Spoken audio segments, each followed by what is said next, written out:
Clientelism or client politics is the exchange of goods and services for political support, often involving an implicit or explicit quid pro quo. Clientelism involves an asymmetric relationship between groups of political actors described as patrons, brokers, and clients. In client politics, an organized minority or interest group benefits at the expense of the public. Client politics may have a strong interaction with the dynamics of identity politics. This is particularly common in a pluralist system, such as in the United States, where minorities can have considerable power shaping public policy. The opposite of client politics is entrepreneurial politics, or conviction politics. Although many definitions for clientelism have been proposed, according to the political scientist Allen Hicken, it is generally thought that there are four key elements of clientelistic relationships: dyadic relationships. Simply, these are two-way relationships. Contingency: delivery of a service to a citizen by a politician or broker is contingent on the citizen's actions on behalf of the politician or party through which they are receiving services. Hierarchy: the politician or party is in a higher position of power than the citizen. Iteration: the relationship is not a one-off exchange, but rather ongoing. Contingency and iteration are the two components shared across most definitions of clientelism. Part 1. Origins. The origin of the practice has been traced to ancient Rome. Here relationships between the patron, patronus, and client, cliens, were seen as crucial to understanding the political process. While the obligations between these were mutual, the key point is they were hierarchical. These relationships might be best viewed not as an entity but rather as a network, clientela, with the patronus himself perhaps being obligated to someone of greater power, and the clients perhaps having more than one patron. These extensions increased the possibilities of conflicting interests arising. While the familia was the basic unit underlying Roman society, the interlocking networks, clientela, acted as restrictions on their autonomy but allowed a more complex society to develop. Historians of the late medieval period evolved the concept into bastard feudalism. There is, as is usual, ambiguity in the use of political terminology, and the terms clientelism, the patron-client relationship, patronage, and the political machine are sometimes used to describe similar or related concepts.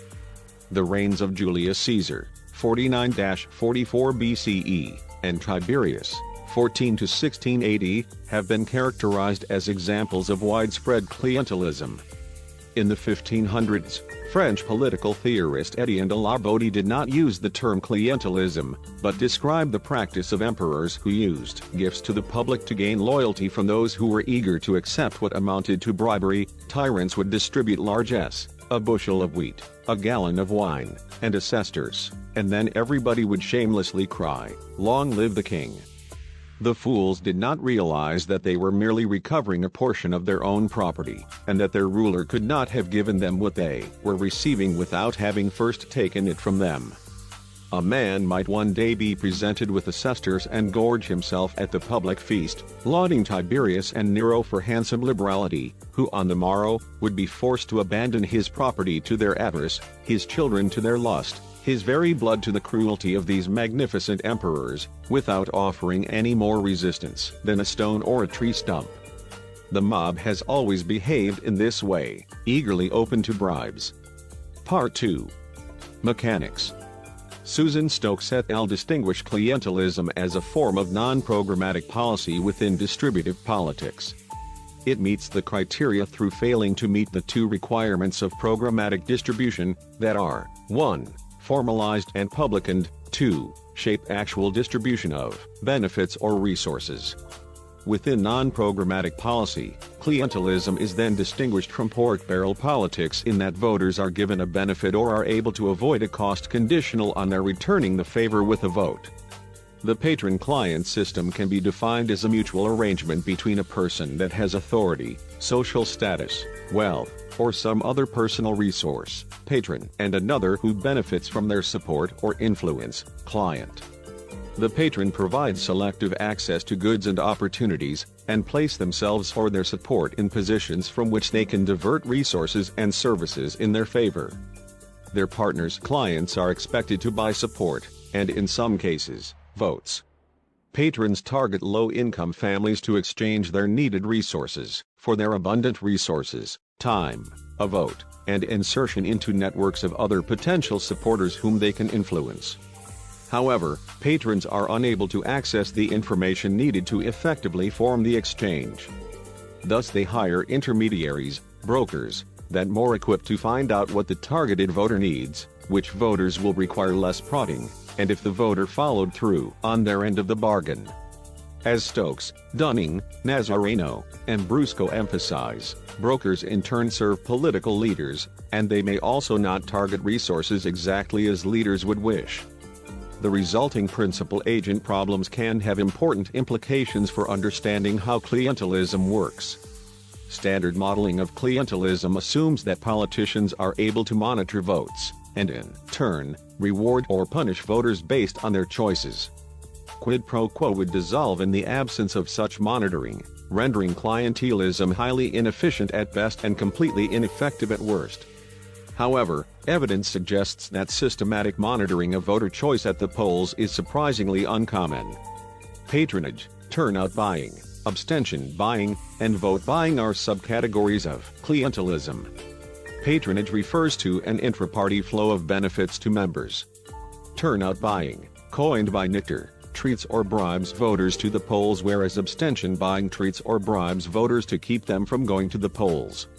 Vote buying is a direct transfer of goods or services, in exchange for one's support and vote. The result for the good or service is a question of did you or will you vote for me? A key to understanding clientelism might come in stressing not only the mutually beneficial relationships of exchange but also asymmetries in power or standing. Implied is a certain selectivity in access to key resources and markets. Those with access, the patrons, and/or sometimes sub-patrons or brokers, rely on the subordination and dependence of the clients. In return for receiving some benefits, the clients should provide political support. Part 3. Forms of clientelism. Politicians can engage in clientelism on either, or both, a group or individual level. One way individual-level clientelism can manifest itself is in a vote-buying relationship. A politician gives a citizen goods or services, and, in exchange, that individual citizen promises to vote for that politician in the next election.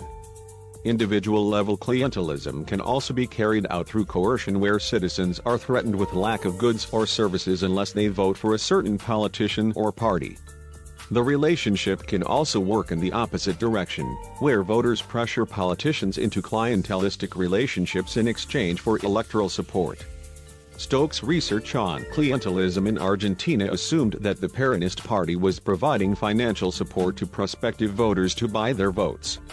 It was hypothesized that Peronists targeted moderately opposed voters because they were thought to be easily persuaded to change sides at the party's minimal expense. Stokes elaborated on the need of the Peronist Party to be able to track its clientele despite the secret ballot system. Stokes's argument was that the potential for vote buying depends on the accuracy with which the patron party, the Peronists in the case of Argentina, can monitor votes. She uses evidence to show that overall smaller communities offer less anonymity, which makes it easier for the patrons to find out who committed to supporting them. Thus, Stokes concluded that to be one of the reasons that vote buying is more frequent in relatively small communities. Another reason is that smaller communities are generally poorer. Furthermore, smaller communities, which are generally poorer and have a greater need for resources, are a more attractive target. Research by Nichter promoted a simpler hypothesis for the Argentinian election cycle, to prove Peronists that were solely buying, supporting voters' turnout, not all of their votes. He dismissed Stokes's arguments on patrons spying on smaller and poorer communities and instead said the Peronists initially targeted votes assumed to be their strong supporters.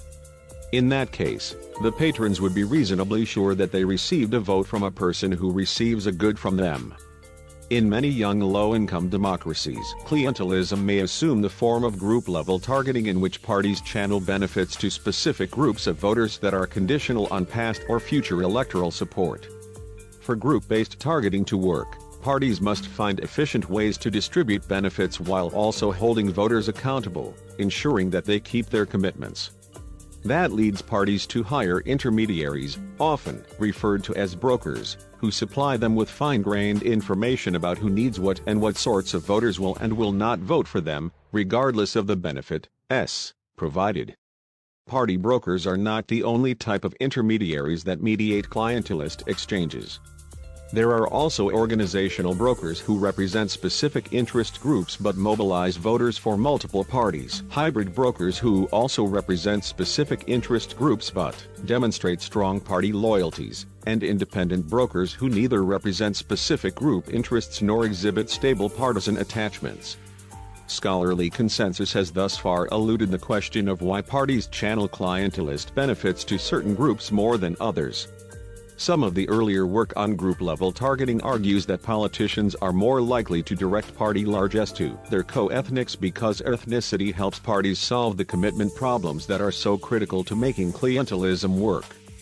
Some of the more contemporary work underscores the salience of partisan loyalties. Politicians direct the bulk of their vote-buying efforts at persuadable swing voters, those who are either indifferent to the party's professed programmatic goals or moderately opposed to them. Some studies have challenged those claims but suggest that most instances of vote buying in clientelist democracies might actually be instances of turnout buying in which parties shower benefits on their most loyal supporters in the hope they will show up at the polling booth on election day. However, the lack of well-developed political machines does not preclude clientelist targeting. Recent studies have shown that in many emerging democracies, parties often lack the organizational capacity to monitor individual-level voting behavior, and so they fine-tune their targeting strategies by updating their beliefs about what sorts of groups have been most responsive to their clientelist appeals. Part 4. Clientelism in context. Clientelism may not look the same from context to context. Several individual and country-level factors may shape if and how clientelism takes hold in a country, including the types of individual leaders, socioeconomic status of individuals, economic development, democratization, and institutional factors. In some contexts, clientelistic behavior is almost expected, as such interactions can become embedded in the formal political structures. Some types of leaders, such as hereditary traditional leaders, who remain in power for extended periods of time, are more effective in carrying out clientelistic relationships than others, such as elected officials. Research has also shown that politicians can benefit electorally from clientelistic relationships by gaining support from those who receive goods from them, but there are also potential costs since clientelistic politicians may lose support from wealthier voters, who do not engage in clientelistic relationships themselves view the practice negatively. Not all voters view clientelistic behavior as a positive trait in politicians, especially voters of higher socioeconomic statuses. In short, there is no single factor that causes clientelism to take hold. Part 5. Consequences. Clientelism has generally negative consequences on democracy and government and has more uncertain consequences on the economy. The accountability relationship in a democracy in which voters hold elected officials accountable for their actions is undermined by clientelism. That is because clientelism makes votes contingent on gifts to clients, rather than the performance of elected officials in office. Clientelism also degrades democratic institutions such as the secret ballot and administrative oversight. Such factors both weaken democratic institutions and negatively impact the efficiency of government. Corruption and the perception of corruption have also been established as strongly correlated with clientelist systems for many reasons. One is that patrons often appear above the law in many clientelist systems. Also, some acts in clientelist systems, such as vote buying, could be inherently illegal. Finally, resources needed for patrons to maintain the clientelist system may require illicit means to obtain goods. A 2021 study found that voters in clientelist systems are less willing to punish corrupt politicians electorally. Some scholars believe that because patrons focus on the control and procurement of private goods, they also neglect public goods such as roads and public schools, which aid economic development. Scholars also note that rent-seeking and corruption, prevalent in clientelist systems, could negatively impact the economy as well. Nevertheless, there is still great uncertainty in the economic effects of clientelism. Part 6. Controversy. It is common to link clientelism with corruption. Both involve political actors using public and private resources for personal gain, but they are not synonymous. Corruption is commonly defined as dishonest and fraudulent conduct by those in power, typically involving bribery, while political clientelism is seen as the distribution of benefits targeted to individuals or groups in exchange for electoral support. It is common to associate the two together because they moderately overlap. There are different forms of corruption that have nothing to do with clientelism, such as voter intimidation or ballot stuffing. Clientelism is considered negative because its intention is to generate private revenue for patrons and clients and, as a result, obstruct public revenue for members of the general community who are not a part of the patron-client arrangement. Clientelism as a strategy of political organization is substantially different from other strategies which rely on appeals to wider programmatic objectives or simply emphasize higher degrees of competence. It is often assumed that clientelism is a vestige of political underdevelopment, a form of corruption, and that political modernization will reduce or end it. But alternative views stressing the persistence of clientelism, and the patronage associated with it, have been recognized. Part 7. Examples. Part 7.1. Tariffs. An example of this is tariffs on imported goods in order to keep prices high. The public is largely unaware and/or indifferent to a slight increase in the prices of goods, while manufacturers are dependent and very aware of the subsidizing effect of tariffs on competing products. Thus, local manufacturers will most likely strive to maintain tariffs and may succeed quite often. Part 7.2. Pesticides. Another example with farmers is the common use of potentially harmful pesticides. Due to the sheer amount of pesticides on the market and the difficulty on testing each one, there lacks conclusive evidence that many of the pesticides in use would harm the environment, leading to a lack of public consensus of what to do. Farmers, on the other hand, are extremely sensitive to the benefits that such chemicals have on crop yield and well organized to keep pesticides available for use. Part 7.3. Pork barrel legislation. Most pork barrel legislation would be considered to be client politics. The end.